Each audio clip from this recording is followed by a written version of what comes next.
Kumusta po ang lahat? I'm Catherine Cortada and a proud small sari-sari store owner here in Cavite mga friends. Kumusta po ang lahat? Sa mga bago po nating kaibigan, maraming salamat po sa mga nag-subscribe sa ating channel. Thank you po sa lahat. Maraming salamat din po sa support. Sa mga hindi po nga po mga friends, palike po na ating video. Palambing naman po mga friends, palike po na ating video, pa-subscribe, pa-hit na rin po natin notification bell para ma-update nga po kayo sa susunod po nating i-upload na videos.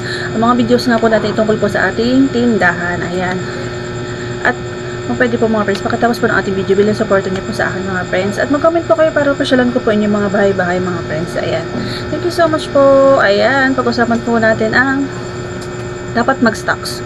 Bakit nga ba? 'Di ba? So, bakit nga ba kailangan po natin mag-stocks or magparami ng ating mga paninda mga friends? Ayan, palagi ko po sinasabi sa inyo mga friends. Ako nga po, base po sa akin mga friends, experience ko nga po, kaya po natin napalago ang ating tindahan. At 5 years na nga po ang ating tindahan at kahit pa paano po talaga may stock po tayo. Thank you Lord for the blessings. Bakit nga ba kailangan po natin mag-stocks ng mga paninda? Mga friends, mahalaga nga po yan para may mga paninda po tayo dahil yan nga po talaga yung mga hinahanap, lalo na po yung mga paninda nga po na hinahanap po ng mga customer. Yan po yung mga fast moving items. So para po sa akin, meron po akong tatlong kinakategory ko po yung aking mga paninda sa tatlo. Una po, nagpo-focus po ko sa mga fast moving items, sa mga mabibili nga po na pagkain. Yan po talaga yung pinaparami ko mga friends. Pangalawa po, kung nakapamili na po ako sa una ng mga fast moving items, doon naman po ako magpo-focus sa mga soft drinks, sa mga drinks. Ayan, mamimili po ako ng mga soft drinks, mga soft drinks nga po, mga mismo, mga nakabote, mga plus, juice, mga ganyan. Pangatlo po, yung pinakahuli po, mabili din po ang alak, pero hindi po siya ganun ka, sa isang linggo po, nakakabenta po ng 2-3 bote, ganyan. Hindi po siya ganun ka fast moving, pero mabili din po siya at maganda rin naman po ang tubo sa alak. Kaya pangatlo ko po siya po yung pinakahuli para sa akin. Kaya pagka nakapamili na po ako ng 1 and 2, yung pangatlo po talaga ay si alak. Huli ko po siyang huli ko po siyang nagre-restock. Ayan, huli po ako nagpaparami ng mga alak. Last priority ko po ang inumin na alak. Ayan. So ngayon mga friends, pag-usapan po natin bakit nga ba dapat po tayong mag-stocks. So ngayon mga friends, meron po ko ditong 4 na bagay. Para po sa akin mga friends, ayan, base po ito sa akin as a sari-sari store owner. Gusto ko pong i-share sa inyo mga friends para may adapt nyo rin po sa inyo kung gusto nyo po. Ayan, gusto ko pong i-share sa inyo mga friends ang experience nga po natin dito sa ating tindahan. Ayan, mahalaga po talaga na meron tayong mga paninda or stocks. Ayan, July pa lang po, bago po matapos ang July, kahit pa paano po ay meron po tayong mga stocks. Thank you Lord for the blessings at nagparami nga po tayo ng ating mga paninda. Mga kape, mga noodles, yan po yung mga pinarami po talaga natin. Dahil kapag una po dyan ay kapag may stocks po tayo, kapag dumating po yung time na kapag dumating po yung kapag matumal na ay meron pa rin po tayong stocks.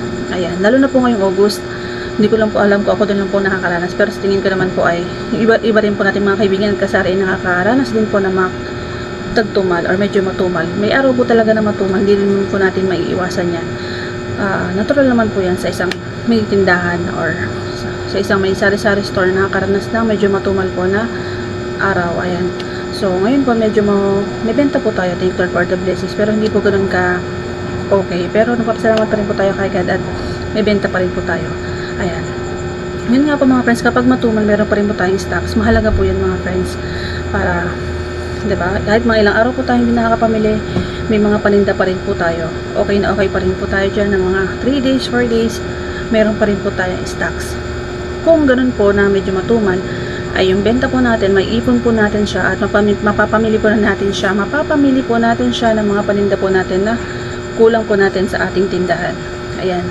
Kapag meron nga po tayong mga stocks, makakaipon po tayo ng ating mga benta para mapamili po natin sa mga susunod na araw. Maiipon po natin siya. Pangalawa mga friends, non-fast moving items po, kahit paano po ay meron po tayong stocks. Dapat po ay may stock po tayo ng mga non-moving items. Yung hindi po siya ganun kabenta. Katulad po yan ng mga friends, ng mga alcohol, oil, yan, mga cotton buds. Mahalaga po yan mga friends na meron po tayong stock niyan. Kahit po pa isa-isa or dalawa, kasi pwede naman po natin yung magamit, mga alcohol, Johnson oil at cotton buds, gumagamit naman po tayo niyan. So, yung binibili ko nga pong cotton buds ay isang pack na nga po yan. Naubusan na po tayo, kaya bukas po ay mamimili po tayo. Hindi po ako nakapag-lista last time, kaya bukas po ay mamimili po tayo. Meron po sa amin dito sa may palengke lang. Meron din po doon nag-wholesale ng mga ganyan po, mga hindi po pagkain na paninda ng mga oil or alcohol at saka cotton buds. Yung mga razor, meron po sa palengke, meron po dito sa atin sa palengke. Sa palengke po sa Tansa, Cavite. Pero meron din po yun sa online mga friends, pero kapag kailangan nga po natin, wala na po kasi ako may bibenta kaya sa palengke na po tayo mamimili. Ayan, yan po yung cotton buds na naubusan tayo. Bukas po mamimili tayo yan. Yan po yung pakalaga na meron po tayo kahit na bakit nga ba mahalaga na meron po tayo mga tindang ganyan mga friends? Kasi po meron po talagang pagkakataon na may mga customer po tayo na maghahanap po ng mga ganyan mga paninda. Yan. Meron pong bumili mga friends. Kaya napatigil po yung ating video. So, ano nga ba yung sinasabi ko mga friends? Nalimutan ko. Ayun. Mahalaga po talaga na meron tayo mga stock ng mga non-moving items katulad nga po ng mga alcohol. Kasi gumagamitin naman po tayo niyan kapag hindi po yan nabenta ay magagamit po natin yan.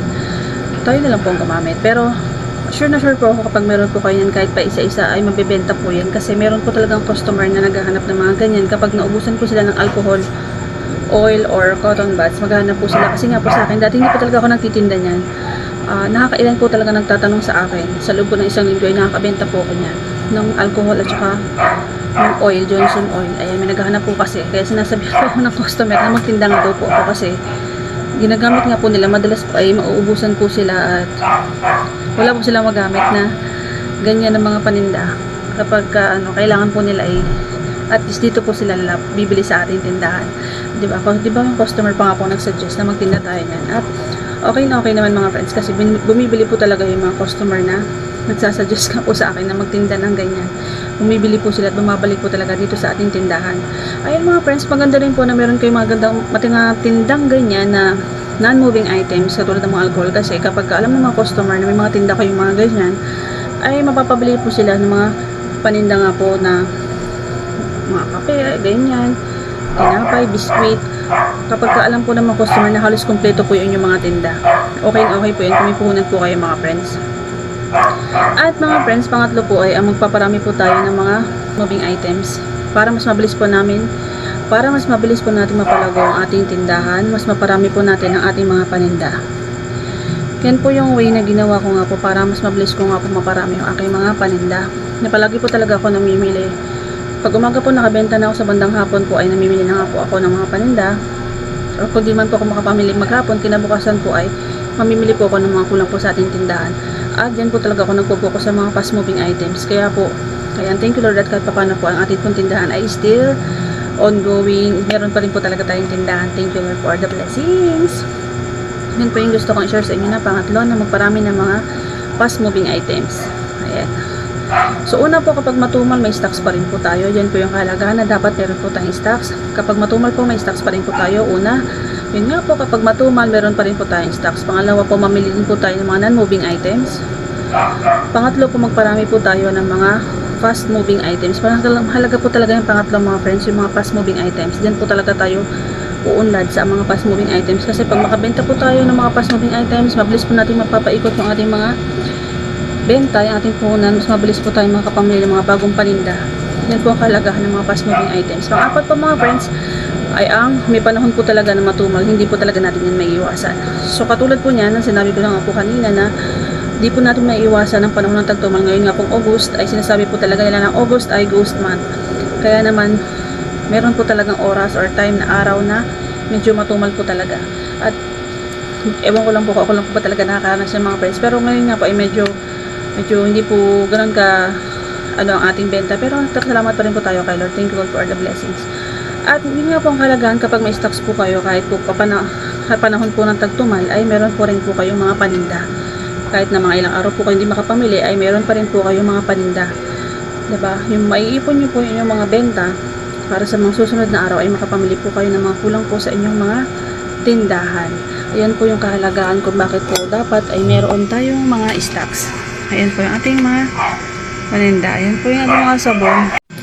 Hello po mga friends, mga kasari, yan lamang po gusto ko pong i-share sa inyo na video po natin ngayong araw ng Miraculous. Ayan, sana po ay nagustuhan niyo po yung share ko po sa inyo. Maraming salamat po sa lahat po na natin mga video. Sa mga hindi pa nga po, mga friends, palamin naman po pa-like po natin video.